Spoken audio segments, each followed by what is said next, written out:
Get your free copy of the complete tutorial at www.teachucomp.com/free.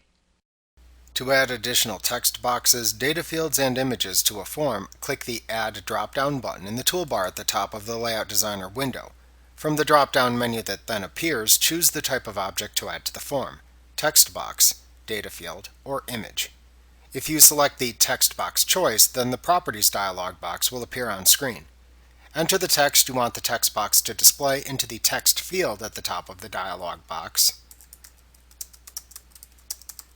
and set any formatting properties you want the text box to possess on the Text, Border, and Background tabs. Then click the OK button to add the text box to the form.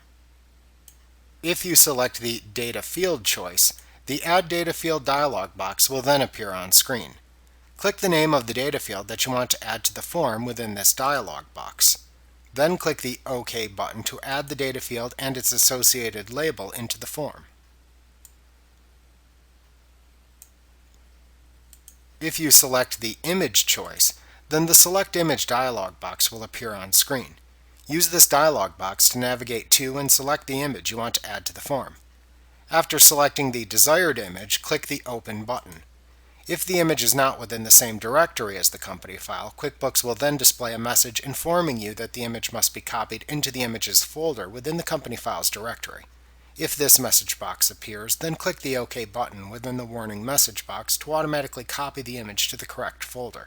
At that point, regardless of whether or not you needed to copy the image to the company file's image directory, a Properties dialog box then appears on screen, showing you a preview of the image you selected.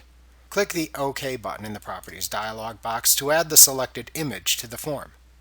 To remove objects from a form, select the object to remove, and then click the Remove button in the toolbar at the top of the window.